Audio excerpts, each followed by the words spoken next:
Okay, and it looks like we are live. So here we go. Let's do it.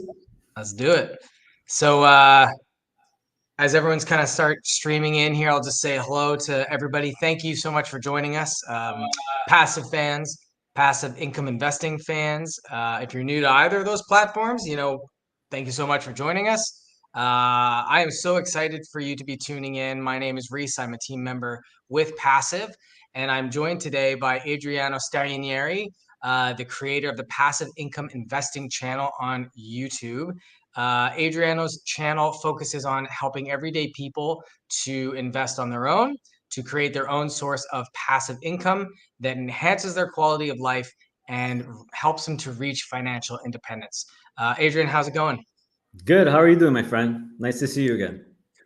Yeah, good to see you as well. I'm doing well. So yeah, I'm really excited to get to chat with you, get to know a little bit about your background, how you kind of got started as a creator, your philosophy, your strategies on investing, the controversies surrounding financial creators on YouTube, on Facebook, and all those kinds of things. So I'm hoping we're going to have a pretty exciting conversation. So let's get to it. My first question for you right off the top is, what was your inspiration to come up with the passive income investing channel? Well, my inspiration was financial freedom, I would say. That's always been one of my core objectives in my life.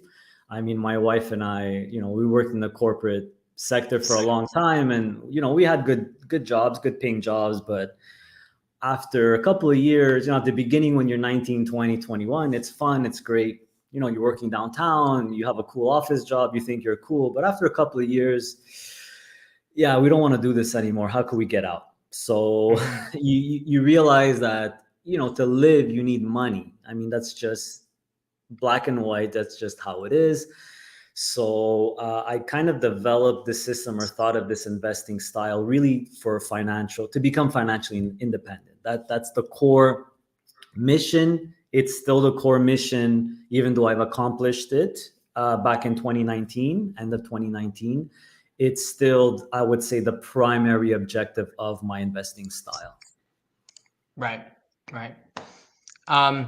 So then you kind of had this idea then for a channel. How did you get started? Was it just as simple as you made a channel, you recorded your first video, or did you really think it through? Like, how did you really develop your channel's beginnings?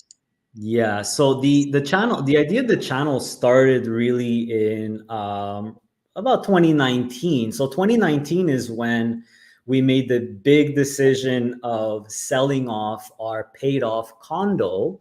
So, we could go back all the way starting in 2011 when, 2010 we got married, 2011 we moved into our condo. So the stories, the early days is not that interesting. It's pretty normal, pretty, a boring story. But at the end of 2019, we decided to sell off our paid off condo and invest everything into the stock market in these income oriented funds to reach financial freedom. So we sold our condo November 2019. A month or two later, this was just before COVID, by the way, before the COVID crash. So Changed after that, everything. I'm sorry, repeat that. Changed everything as it did. Changed everything. Very grateful to it because a lot of lessons learned right away. But the creation of the channel, I mean, the idea really came from, once we did that and we became financially independent, which basically means the income generated from our portfolio paid off all our living expenses. So I'll never forget, obviously there was some planning before. We didn't just sell off our condo and say, we kind of tested this investing strategy for, I would say, about a year, Gotcha. Of getting about $1,000 a month consistently in passive income. So it's just math, right? You crunch the numbers. And we said, no, if we sell this condo, which obviously has appreciated, in value in Montreal. We had a good condo location near a metro. It was a good location. It appreciated. If we sell it and we invest all of it, how much money are we going to make? And we just crunch the numbers. That amount would literally cover our rent and all our living expenses. So that's what we Right. did. And my wife quit her job first, last day of 2019. Let's just say she was having, I was having a better time at my job than she was. Let's just put it Right. that way. So she quit first. And then basically what happened is that everyone was in shock. All our friends, which most of them are pretty much at the gym, because I would say we're gym rats. We, go to gym. We still do 5-6 days a week. Everyone was asking, how the heck are you retired? Or financially free. My wife was, she quit at 38, and we had to explain everything, right? The investing strategy, and it's like it's like a deer in the headlights. Like nobody understood what the heck we were talking about. So literally in the car, we were like, we should just make a YouTube channel, so that instead of explaining an hour to two people or one person, we just send people to our YouTube channel. Right. That was the Yeah. idea. That was the spark. And that's all she wrote. That's when we started the channel shortly afterwards. Oh, interesting. Yeah, I mean that's very similar to how a lot of people start just like a personal blog, right? They want to share life news with their immediate family or their like group of people, their circle, and rather than doing it one by one, they do it like I'm going to start a blog, and you started a YouTube channel. And that's really cool that it's kind of it's really blossomed into this platform that is now the mission is so much bigger than just like telling your family and friends about this big life decision you made.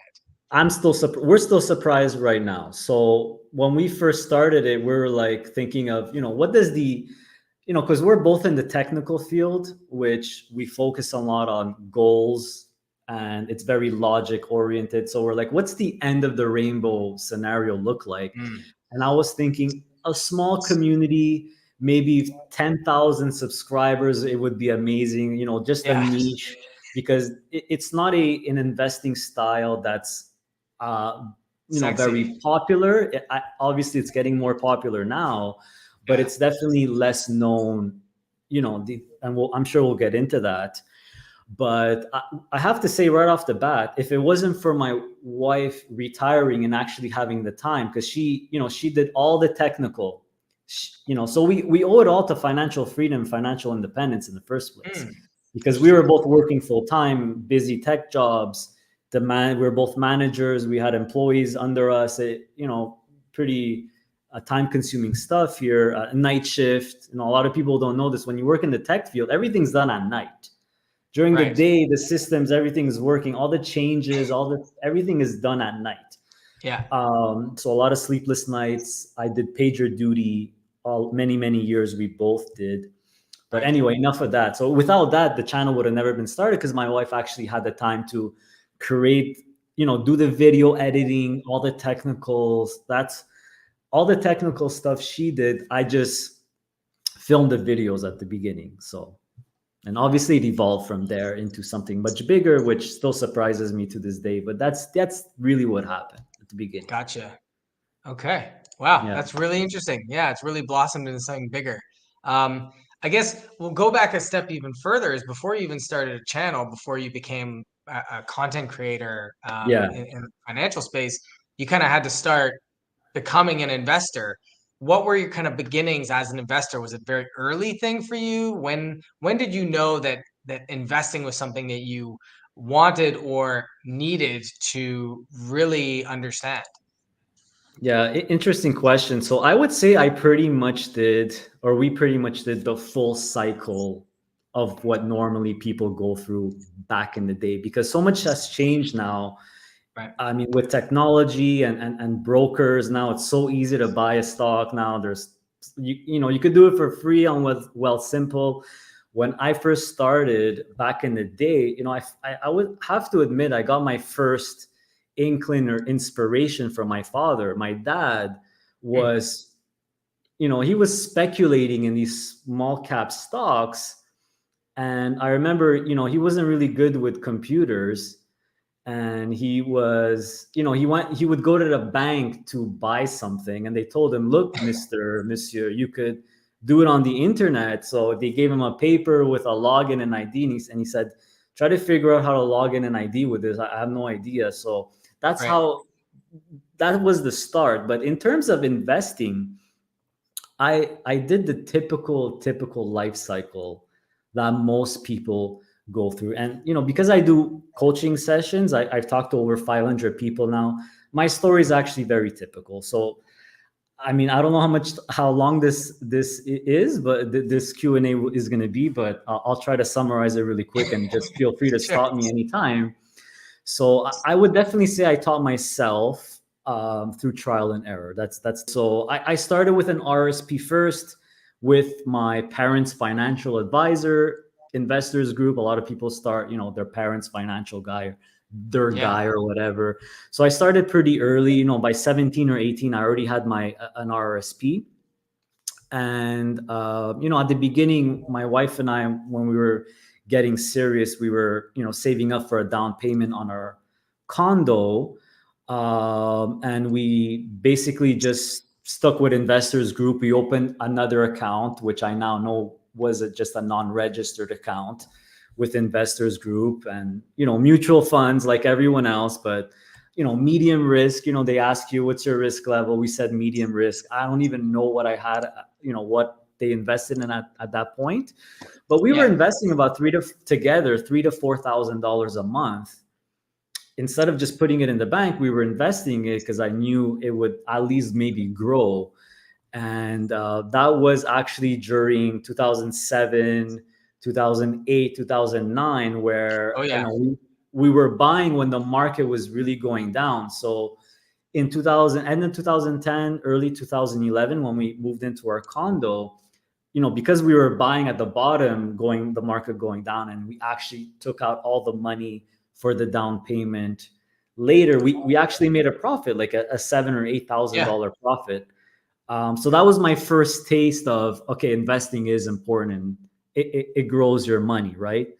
Yeah. So eventually, we switched to my wife's financial guy, who was with London Life, just to make it easier, because we moved somewhere, and kind of the same thing. So to make it easier, and I would say that between 2011 and 2016 is when I was just experimenting on the stock market for fun. The majority of our disposable income throughout all those years was to put on the mortgage, Yeah. pay down the mortgage, which sometimes now you see videos, invest or pay down the mortgage, right? It's a big conundrum for Right. people, a big Yeah. topic. So I was just doing the investing for fun, and it wasn't even investing. Now that I really know what investing is, I was really a swing trader. I would just buy things like Bombardier and BlackBerry, whatever was the in stock or whatever I heard, things that were really suffering or down, and try to sell it later at a profit. That's not investing. That's speculating or swing trading.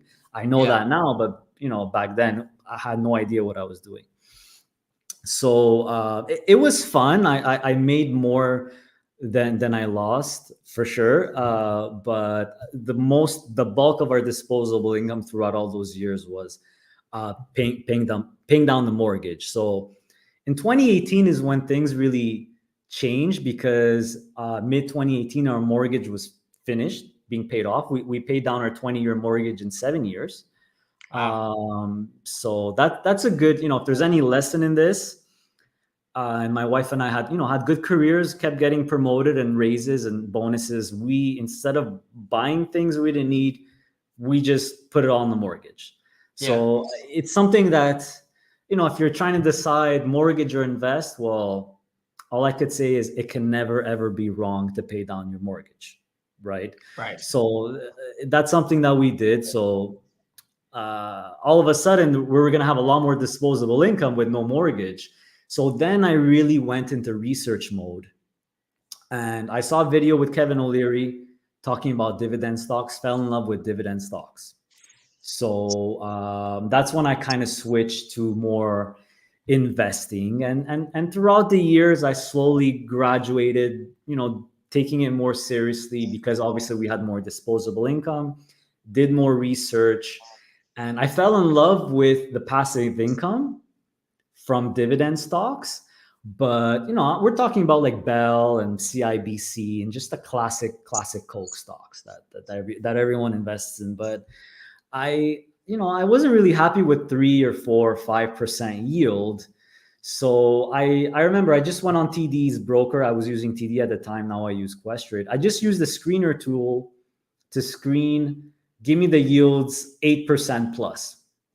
So that's when I started discovering high yield stocks and REITs, but also what is now the bread and butter of my portfolio, funds that used covered call strategies. I was gonna So ask you later about the covered calls. Is very much a focus on your channel.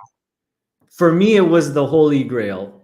For me, Right. it suited my needs because what I discovered, at the beginning, I just went after the high yield stocks, like single companies that have 7, 8, 9% dividend yields, the classic yield trap, right? People, when you hear yield traps, that's what they are. So these are stocks that are paying a really high dividend. These are typically smaller cap to mid cap companies. So just off my head, I remember Chorus Entertainment, Oh, yeah. the company I was working for before Air Canada, AMIA, they had a big dividend. Vermilion Energy, Crescent Point Energy. So all stocks Hmm. that had 7, 8, 9% yield. But the lesson that I learned is that these dividends could get cut or completely canceled right away. And then you're kind of Hmm. screwed, right? So then my mission became, okay, how do I get those 7, 8, 9% yields, but with good stocks, quality? That's when I discovered the cover call strategy, because when you do the cover call strategy on quality dividend stocks that already have a nice 3, 4, 5%, you add 2, 3, 4 with the cover call strategy, all of a sudden Hmm. you can get 7, 8, 9% yield on quality stocks. So that was I would say in a nutshell, the transition. And when I sold the condo, I still had a lot to learn, I would say. And I took diversification to a whole crazy level. I remember as soon as I got that condo money, I knew what I was going to buy. It was like 450K, which was basically our whole career of working, right? Because we paid down the Yeah. mortgage. So that money is Yeah. everything for us. I invested it in one day, in like 1 hour was all invested. It was pretty crazy. It Holy was a cow. hundred, and I still have my first portfolio unveil on my channel. And you could see that, like 120 stocks and funds. We're talking everything: single stocks, REITs, covered call ETFs, split share funds, closed end funds, just a mishmash of everything. I thought I'll be protected because I have like everything. Yeah. Then COVID happened. That's when I really learned, what is really reliable and what is not. And turned out Hmm. what was really reliable is the covered call stuff. The single stocks, the REITs, most of them all reduced the dividends. The covered call ETFs stayed relatively consistent. And, throughout the years, through 2020, when I started the channel until now, it's literally been my own journey, my own investing journey, where I'm learning lessons and slowly have transitioned my portfolio throughout the years. And I'm literally just sharing my investment experience with the world on YouTube throughout the whole thing. So it's been pretty Right. fun. Okay. Well, that brings me to my next subject too, though, is content creators in the financial space. I mean, the financial space is already a place where people can be very guarded. You're dealing with people's money. You're Of dealing course, it's with, money, right? Yeah. yeah, their retirement funds. So people can be very protective and sensitive and very, focused on security. And so content creators in the space tend to have a bit of a, for some people are very suspicious. It's a controversial topic to go on YouTube or be on TikTok and to provide your opinion on how to handle investing. Um, so I'm sure you've had more than a few people, especially being on a social platform of any kind, dealing with people who don't think you're believable or don't think that you're credible. What's Oh that yeah. experience like? Do you do what? How was you? I guess I'll start with the question is, what do you think the role a creator plays in the financial space? Well, what I think the role should be is really to educate best you can. And I think the number one thing you should look for if you're trying to evaluate anyone is, are they putting their money where their mouth is? Mm, So something that was very important to me very early on is to be completely open, honest, and transparent, and I know unveil my portfolio. It's still to date my most popular and most viewed videos yeah. is my monthly portfolio unveil video. I think if you're gonna go on YouTube, if you're gonna talk about investing and funds, you better show what you're doing. You better show what your investing account looks like. So and this is the number one positive feedback that I get. People love the honesty and transparency. Not every financial YouTuber shows black and white their portfolio every single month, what they're buying, what they're selling, what their account value is. I show it every single month using Passive, by the way, because you could, combine not just my accounts, my wife's accounts too, where it's all in Passive. Every month I show my account balance, if it's going up or Mhm. down, what I'm buying, what I'm selling. So I think the primary objective should be not to give financial advice, but really to educate, try to educate best you could. Not, people could make mistakes, but really to show what you're doing. What are you Mm, doing? How are you investing? Right? I think that's the number one thing. And I get it. Some people are more controversial than others. There's a million people on YouTube. Everyone has a channel on YouTube now talking yeah. about not only investing, different things. And I get it. It's money, right? If you listen to bad advice, there's bad advice out there. You could get hurt. But that kind of goes for every subject, right? So I think people really need to take everything with a grain of salt. I'd rather you be skeptical than naive. Yeah. That's for sure. But people need to take responsibility for their own actions. Take everything with a grain of salt. Don't just copy someone else's portfolio, including my own. I always try to, don't just copy me. Figure out what the strategy is, how these funds work before you do anything. Yeah. Get inspiration and ideas. Don't copy or follow. So I know people follow me religiously. That's fine. That's okay. But I always, make sure you understand how these funds work, the mindset, the strategy. But to answer your question, I think the number one thing, if you're going to be a finfluencer or whatever they're called now, you better show what you're doing Yeah. if you're going to talk about investing. Yeah. Yeah. Yeah. And I find that that's an incredibly important thing in the space is transparency. Yeah. Um, because at the end of the day, whether you're following somebody on YouTube, TikTok, Blossom, or you're investing with a financial advisor, I mean, y- you have to be able to make up your own mind about the performance or the advice what that person is saying to you, and make a decision for yourself. Some people are going to listen to what um, a passive investing strategy from anybody and say, "Oh, that's dumb. I don't believe in that at all."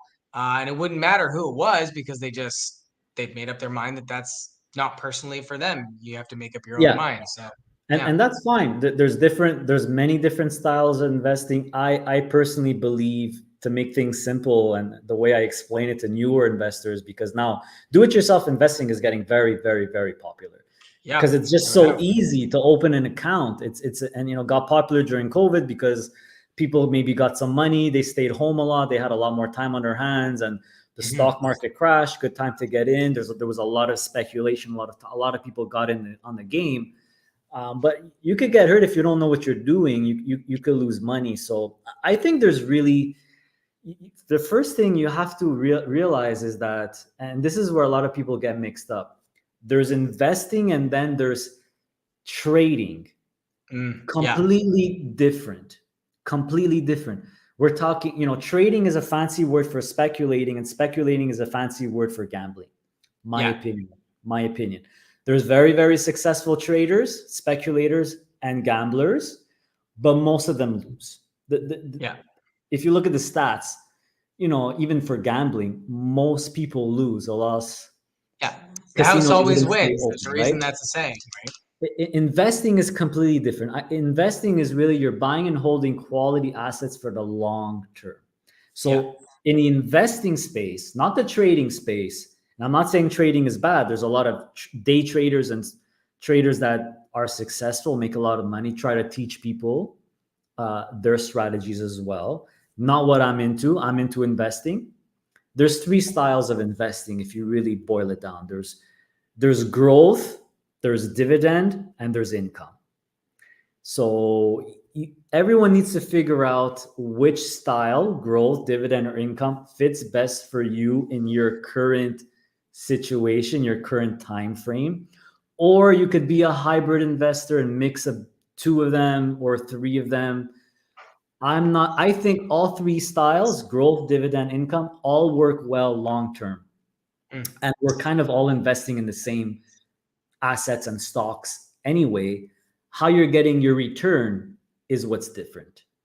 Right. So that's what I would say about that. Yeah. Yeah. No, it's one of the funny things I find about being, we work with a lot of creators in the space. Obviously, they're some Yeah. of our biggest champions of our product. You absolutely are. Being a passive investor, a dyed in the wool passive investor, and our product being a perfectly marketed for passive investors. I find it interesting how. Triggered people can be just by hearing someone give financial advice on a social platform. Or even just sometimes people I getting understand. triggered about brokerages. You mentioned Questrade, and some people say Questrade is a scam. Um, and you're to me, it's one of those things where it's like, well, I mean, I don't know what would satisfy that person, at the end of the day. Some people are just can't get satisfied. I mean, Yeah. you got to take everything with a grain of salt. I mean, I've met other influencers. They don't seem like scammers to me. They're all trying their best to educate people and try to give good quality information. Yeah. But there's bad apples in every crowd. So Yeah. you know, I prefer people are skeptical than Mhm. naive. But Yeah. if you're too skeptical and you're just not going to listen to anyone or anything or at any time, that could hurt you too in the end. So you gotta figure out what's really best for you, because investing is really a no-brainer. Shouldn't be a super controversial topic. Yeah. There's a lot of crazy stuff on the news, and they try to scare you, and the stock market, and there's predictions, and there really is scams and Ponzi schemes do exist. But that it's not just the investing world or the finance world. Even in the fitness industry, there's all kinds of that stuff going on. It's the goal should be, you got to figure out what's best for you, what works for you. Try to get ideas and inspiration from others. Don't just blindly follow someone else. You know what I mean? So it's tough, but I rather people be skeptical than completely naive. That's for Yeah. sure. Yeah. Okay, so I'll transition to a semi-related subject. You Sure. are big on the social investment platform Blossom, and what's it like being on that platform and being able to engage with um, investors on kind of like a different format than the one that your channel is like on YouTube? Like you engage with people on Blossom and in other ways. Like what's that experience like dealing with people like Brandon Beavis or like Joy Yang or Zach Hartley or people like that? Yeah. So we have a private Facebook group with over 14,000 members that we built over Wow. 3 years. We have our YouTube channel, so I get thousands and thousands of comments. At the beginning, it was always easy to answer and everyone and see all of them, but now it's just impossible. Blossom just cracked 11,000 followers. I've met people. I've done over 500 coaching sessions Wow. with individuals, not only in Canada, in the US, and other places in the world. And the thing that strikes me the most is that, people are definitely skeptical, and there's a lot of there's a lot of, how could I put this? It's a lot of the same questions and concerns that come over and over and over, no matter how many videos you could, no many how many TFSA explained, taxes explained in Canada videos you do. There's always going to be people that are, confused by something, and so it's not an easy thing to master because they don't really teach you this in school. And I mean, so there is a lot of questions. I mean, we're talking about, most people that I coach are older than me, much older, and they have no idea. When I mean no idea, I mean no idea. They've always just had a financial advisor. They never looked at it. They had a career their whole life, and they have no idea what happened. Money is extremely important. People focus so much on making it, not managing it. So you got to learn this stuff as early as possible. I wish they would teach it more in school, because a lot of people they all have the same goal. There's a lot of the same questions, but listen, everyone has the same goal. It's just like the fitness industry. Everyone has the same goal. They want to be healthy. Do you want to be financially healthy? Do the best you can with your money to make it grow over time, beat inflation, right? So, people, everyone has a different way of looking at money, and it's still a very taboo subject, although much, much less now. That's why I love Blossom, and I was one of the early, influencers that joined the team with Brandon, because I love the fact that you could share your entire portfolio there, and people could rate your portfolio. You could comment on it. You look at other people's portfolio, get some ideas on what stocks they're investing in. So I think sharing information when it comes to money and finances is extremely beneficial. Should not be taboo at all. Yeah. And thanks to things like Blossom and what you're doing now with this Q&A and with YouTube and everyone coming out and sharing the information, I think it's a good thing. So I would just hope they would teach us stuff more in school, because you have English, I had French, I had chemistry, I had physics, I had music, economics. It's just like one class in high school. I have to say it was my favorite class, and it's definitely the most important class you could take. So yeah, it's interesting that there's a lot of subject. I mean, this is kind of off topic, I guess, but there's so many subjects in schools that people argue like, oh, well, I'm never going to take that with me. But everyone is going to have to try to manage their money at some point in their life. But it's not something that's taught until you basically choose to learn it at a post-secondary. And at that point, you're already kind of losing a lot of people who otherwise could benefit from learning it when they're in high school. So, anyways, we'll transition here. So it's half past the hour. We'll get into the Q&A. We've had a few questions come in through the comments already, but if anyone wants to ask Adrian a question, feel free to start posting your comments into the chats, and we'll try to get to everything. But before that, I'm just going to throw up a little banner here so that people can see if you want to watch some of Adriano's content. There's the YouTube link there with the channel tag on there. So, and then while we're transitioning into the Q&A, we'll do a little bit of a fun one-word response game. So I'm just gonna say one word, or I'm gonna say a phrase or something. You just gotta have one-word response. First thing that comes to mind. Shoot, I'm ready. Favorite temperature in Celsius? Warm, hot and warm. I mean, you want a number? Sure. 20 between 25 and 30, I guess, but warm. It's a bit more on the hotter side. Yeah. I'm more of like a 20 with a light breeze. Yeah, that's okay for me too, but I'd rather have between 25 and 30. Yeah. Well, you live in Central America, so that's probably... I live in Panama, and this is the temperature that I like. Yeah. Okay. Favorite city? Rome, the eternal city. So, my ancestors are from there, and we go to Rome as often as we can. It's been a while. We're definitely due, but I could walk around there for just weeks and months on end. I'll never get bored. especially with the pizza and ice cream and the carbonaras, but it always helps. But I mean, I'm Yeah, just in awe when I go through that city.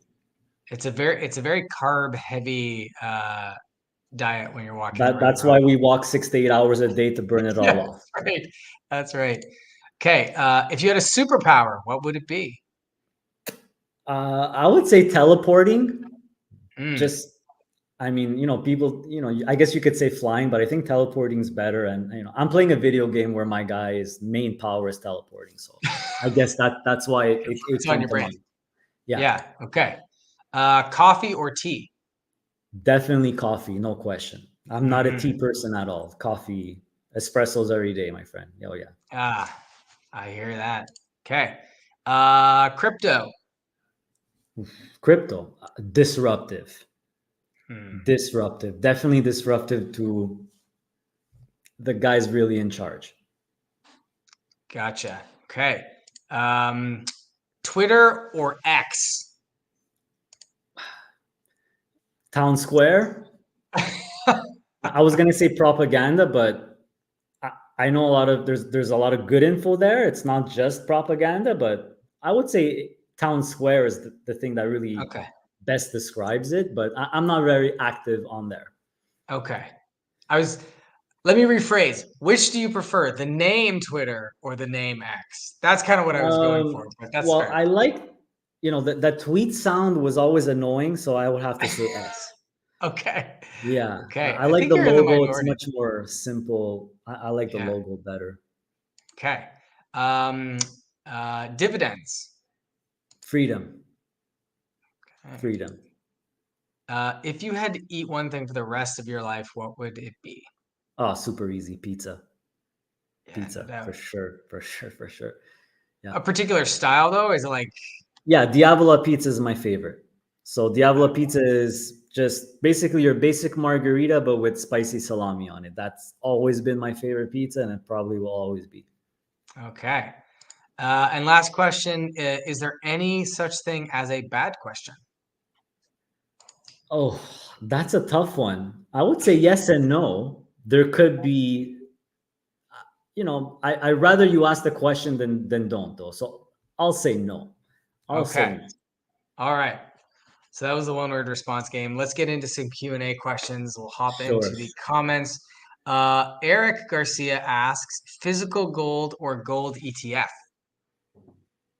Physical gold or gold ETF? Yeah, I mean, I was just looking at it today. Gold always perplexed me because it's supposed to be this great hedge to inflation. We have inflation now, gold is going down.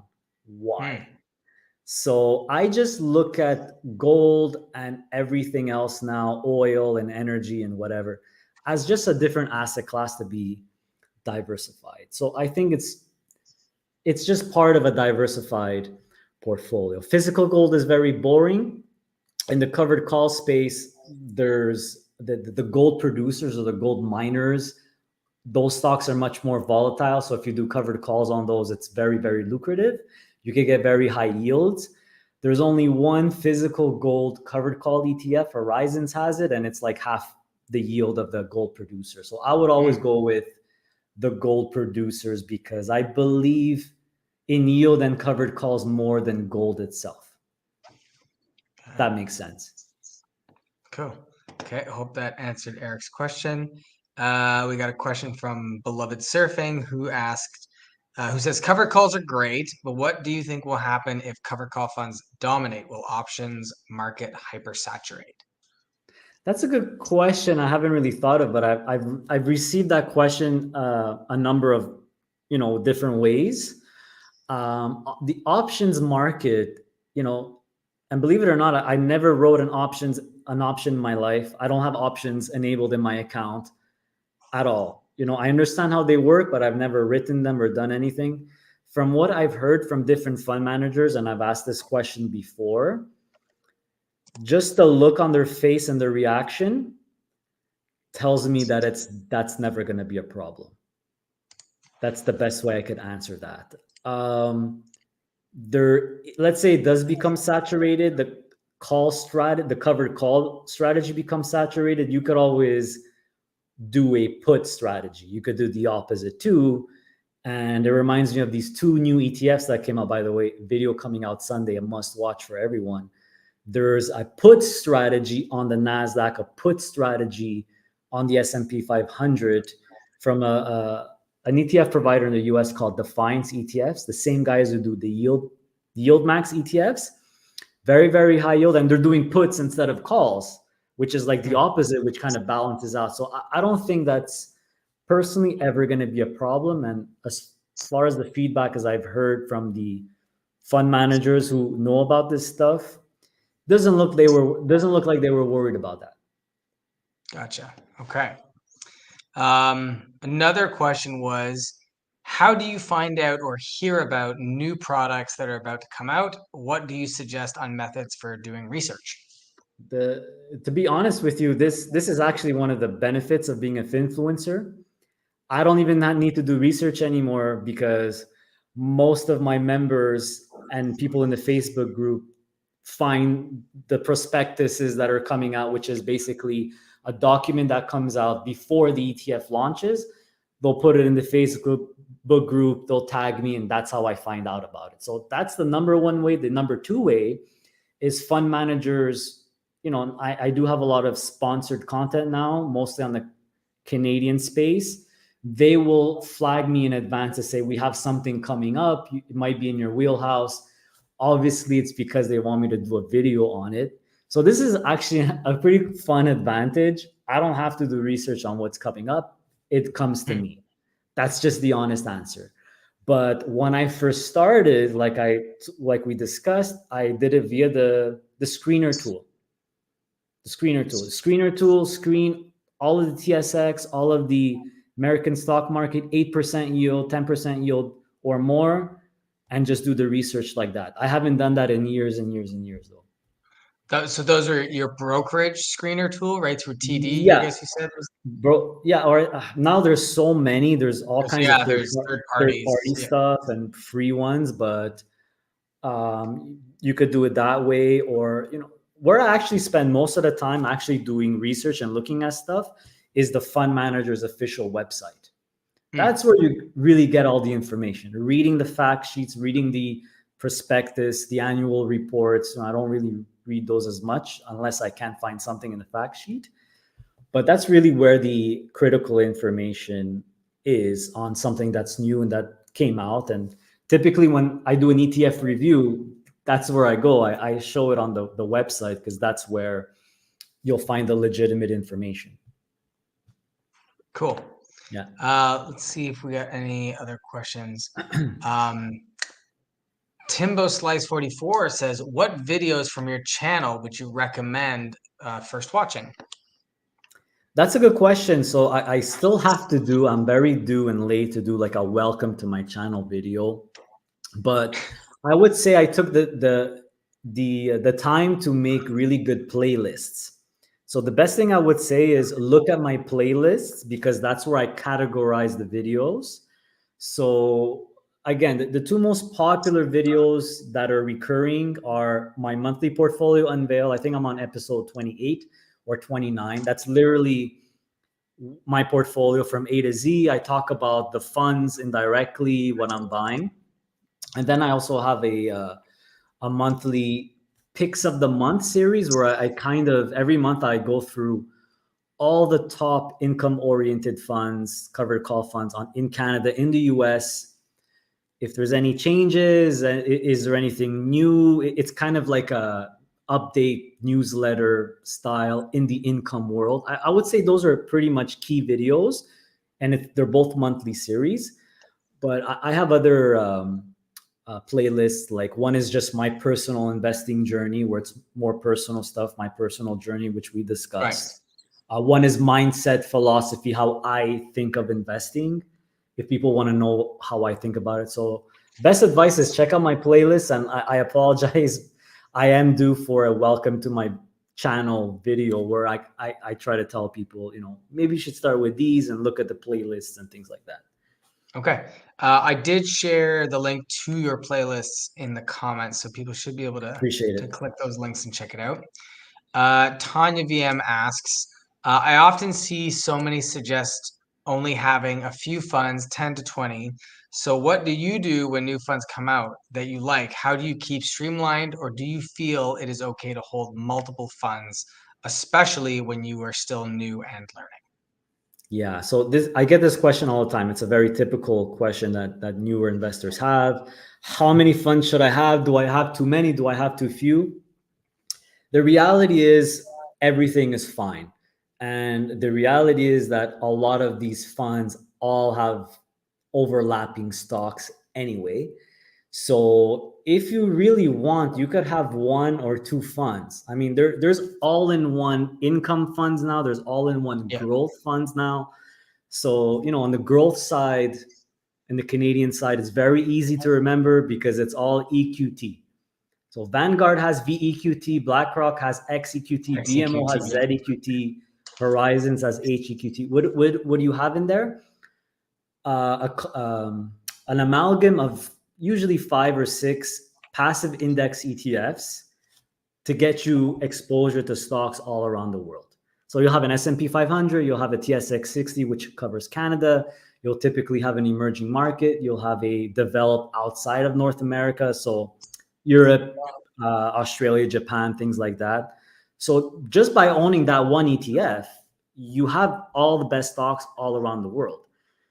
So Yeah. you could own one ETF, you could own 5, you could own 10. The number is not really the important part. It's what are you owning? Yeah. What's inside? Right? Some Yeah. people just own S&P 500 and they would have been a winner in the last 10 years just by owning that, right? So the best advice I could give to newer investors is you don't need to choose individual stocks anymore. Those days are gone. You will eliminate so much risk and so many problems if you just go for ETFs that are broad-based, that are diversified, like a VEQT, XEQT. That's more the growth world. Now, even in the income world, I mean, when I first started, I had 120 stocks, 20 funds. I mean, now I have 15, and maybe I'll even start reducing. But even in my portfolio of 15, there's a lot of overlap. You can literally have a few or even one if you want to cover everything. So the number is not the important part. It's what's inside the fund. That's the important part. Right. Okay. Janet asks, why are stocks usually down in the month of September? I got a similar question about that. Why are stocks usually down in August? So these are things or questions. As soon as I see questions like that, and I have no offense to anybody here, I know you're a newer investor. So the first problem you could eliminate, the first thing you could do to eliminate 99% of your problems is just don't stock pick, go with broad-based ETFs, whether it's growth, dividend, or income. The second advice I could give you is think long-term. If you think long-term, investing is long-term. Trading is short-term. So you're not going to care the week to week, the month to month. You're not going to care about September. You're not going to care about August. You're not going to care about 2020, 2021. You're thinking long-term. You're holding quality assets for the long term. So I don't have an answer to that question because there is no answer to that question. That's why you cannot find an answer to that question, and you'll never get a straight answer. There's a lot of stuff that happens in the stock market, the swing. I mean, look at today. Look at today. It was down, and then near the end of the day, everything started going back up, right? I mean, like Amazon was down 3%, and then it ended maybe up a little bit. Or does it make sense to you that Amazon in one day is worth 3% less, but by 3:30 the afternoon, it's back to normal? It makes no sense. There's no logic to the price movement. So you got to think long term, not short term. You'll save yourself a lot of headaches and mental energy. Trust me, been there, done that. Not the question you should be asking because there's no answer to that question. Right. Yeah. It's Next year, maybe September will be great. Yeah. And then what happens to that theory? Yeah, it's the kind of question that it's the kind of question that it's similar to a lot of questions where if you knew the answer to that question, you'd make a lot of money, and Of course. nobody's making a lot of money every September. So, Of course, it reminds me of Back to the Future, right? Where that villain has the sports book of all yeah, the teams that won. Like, of course, he's a trillionaire. You know what I mean? The truth is if that there is no answer to those questions. It's all speculation. It's mm, all speculation. It's all predictions. I don't care about that at all. I don't listen to it. Doesn't make a difference in my life at all. Won't make a difference in yours either. So I'd rather go on the beach and spend the day on the beach and play video games and whatever. I mean, but this comes with experience. I mean, I was right, like that at the beginning too. Why the heck is the market down today? Nothing really happened. And then you have all these babbling people on all those channels and trying to figure out, and they're talking, and they're like 6 people. There's a whole panel of them, and they're all good looking. They got great hair, which I'm jealous of, and they got makeup and expert, BNN, and they got different experts and they're trying to figure it out. Nobody knows anything. yeah, That's what I've realized after many years. okay. So there aren't any newer questions in here, so I'll throw you one real quick. Mm-hmm. Every investor seems to have like a buy or sell story that they always go to. For Right. me, it was I bought Netflix shares in like 2014 and didn't realize I had actually bought them like 2 years before that, even because I was like, this Netflix thing, and then forgot, bought them 2 years later, and like made a whole bunch of money. That's my go-to story whenever I talk about Good investing, for was you, forgetting. man. Nice. Yeah. Well, I watched a lot of movies, so if there's anything that I was kind of like, I think this Netflix thing. Anyways, that's mine. Do you have a go-to buy or sell story that you always kind of like bust I out at have a parties? I have a couple back in the day when I was swing trading. So I don't have right now my investing journey. I don't have those stories because what I do is very, very boring. It's boring investing. It's buying and Yeah. holding. Every month I'm buying more shares. It's extremely boring. But so again, difference between investing and speculating. But back in the day, I remember, and it's funny because I ended up working for Air Canada after that. I remember Air Canada, there was news that it was going to go bankrupt. The stock was like at under $1. Mm, And I think I was on vacation at that time. And I was like, as soon as I get back, I'm going to buy some. And every day that I was on vacation, it was going up and up and up and up and up. So I ended up buying them at $2 or 250 and ended up selling them at, I can't remember, 10 or 11. Anyway, I made a $15,000 profit. This was in my early 20s. So it was a lot of money for me personally. And it was a great win. But if I would have held on to them, I would have made a $180,000 profit because it went to $50, Air Canada. yeah. So there's that story there. Another story is Bombardier. I was buying and selling Bombardier all the time just because it was in the news a lot. There was a lot of volume. And I remember when I was at work, it was like 3:52 p.m. right before closing time. I was on the Gazette and on the Montreal Gazette website, and I refresh and I see Bombardier lands massive C series order. Back in the day, it was all about the C series. They were bleeding money because they were spent so much money on this new plane, and I saw like lands a big order. I can't remember who the company was, but it was like 5 minutes before closing. I just went on my broker, TD broker, right away. I just bought as much shares as I could. And like I refreshed the page, it was gone from the Gazette. And like reappeared 10, 15 minutes later. I think maybe somebody messed up and released it too early, but I Mm, saw it. It was just blind luck. And the next morning, I was ready. 9:30, 9:31, I was ready, my friend. I'm like, I'm just gonna sell it all because I know it's gonna pop. It popped. I sold them all, and I made maybe like 3 grand or something like that. In a span of maybe 11 minutes total. So that was a fun day. That was a fun story. That's what I could remember. Everything else, not really super fun, and it got more boring as I went along as well. So I did speculate a lot with cannabis stocks too at the beginning. canopy growth especially. And I'm happy to say, thank goodness, that I made maybe about 15K total with buying and selling canopy. I think I still have some, by the way. I have like a couple thousand shares now. It's like at $1 or something. But those two stories I remember, the Bombardier one, the Air Canada one. So not something I would ever do again, for sure. Yeah, yeah. Yeah. Well, let's take the last few minutes here. I'm going to quickly switch up the banner just so that people know that Passive, who we are, hosting this channel. You can sign up for Passive as a community user for free right now. But if you are a Questrade customer, you can get Passive Elite, which is our top tier. You can get it for free, which is a $99 value. So go to passive.com right now.